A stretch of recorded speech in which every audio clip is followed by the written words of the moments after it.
വികസന മുടക്കികൾ? നാട്ടിൽ നല്ലതൊന്നും നടക്കരുതെന്ന നിർബന്ധ ബുദ്ധിയുള്ളത് ആർക്കാണ്? യാതൊരു സംശയവുമില്ലാതെ പറയാം, കേരളത്തിലെ UDF ആണതെന്ന്. ഇന്ന് നിയമസഭയിൽ പ്രതിപക്ഷ ഉപനേതാവ് PK കുഞ്ഞാലിക്കുട്ടി പറഞ്ഞ മെട്രോ ഞമ്മന്റെ മെഗാ പ്രോജക്റ്റ് ആയിരുന്നെന്നും LDF ഒന്നും ചെയ്തിട്ടില്ല എന്നുമാണ്. എന്നാൽ യാഥാർത്ഥ്യം എന്താണെന്ന് കുഞ്ഞാലിക്കുട്ടിക്ക് മന്ത്രി P രാജീവ് നല്ല വെടിപ്പായി പറഞ്ഞു കൊടുത്തിട്ടുണ്ട്. ജിമ്മിലും ഒക്കെ വന്ന പ്രപ്പോസൽസ് ആണ്. പിന്നെ മെഗാ പ്രോജക്റ്റ് ആയി കേരളത്തിൽ വന്ന മെട്രോ അതുപോലെയുള്ള പല സംഗതികളും ഈ 10 കൊല്ലത്തിനുള്ള ഒരു മെഗാ പ്രോജക്ട് നിങ്ങൾ കൊണ്ടുവന്ന് ഒന്നിച്ച് നിങ്ങളായിട്ട് സാർ എനിക്ക് സമയം തരണം. അദ്ദേഹം പറഞ്ഞത് ഈ പ്രൊജക്ടുകൾ പറയാൻ കുറച്ച് സമയം എടുക്കും. സാർ വെറുതെ ഇരുന്നിട്ട് അങ്ങ് ചരിത്രം നോക്കിക്കഴിഞ്ഞാൽ മെട്രോയുടെ തുടക്കം എവിടെ നിന്ന് അറിയാൻ കഴിയും. നായനാരുടെ കാലഘട്ടത്തിൽ ആരംഭിച്ച തുടക്കം എവിടെ?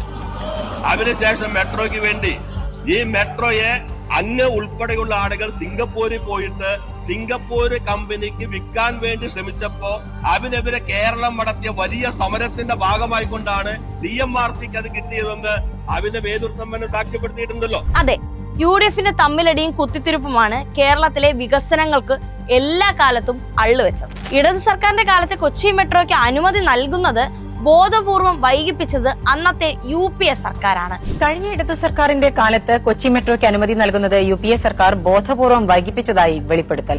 മുൻ നഗരവികസന സെക്രട്ടറിയും മെട്രോ കോർപ്പറേഷനുകളുടെ ചെയർമാനുമായിരുന്ന ഡോക്ടർ M രാമചന്ദ്രനാണ് തന്റെ പുസ്തകത്തിൽ ഇത് സംബന്ധിച്ച് വിവരിച്ചിരിക്കുന്നത്. VS സർക്കാർ മാറി ഉമ്മൻചാണ്ടി സർക്കാർ അധികാരത്തിലേറിയപ്പോൾ പദ്ധതിക്ക് ഉടൻ അനുമതി നൽകിയതായും പുസ്തകത്തിലുണ്ട്.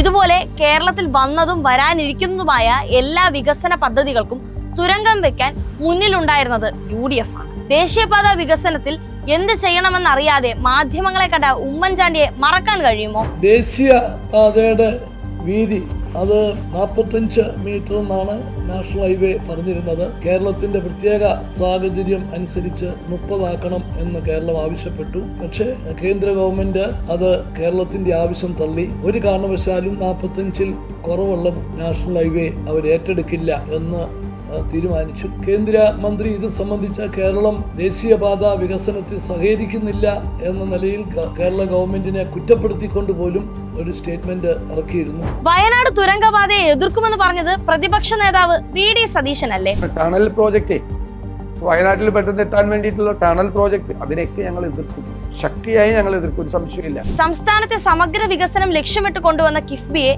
വെള്ളാനി എന്ന് വിളിച്ചത് ഈ വിദ്വാനല്ലേ? നേരത്തെ പറഞ്ഞാണല്ലോ കിഫ്ബിയെ സംബന്ധിച്ച് ഇതൊരു വെള്ളാനയാണെന്നും ഇത് സംസ്ഥാനത്തിന് ഗുണമല്ല ദോഷമാണ് ഉണ്ടാകുന്നതൊക്കെ ഞങ്ങൾ പറഞ്ഞതാണ്.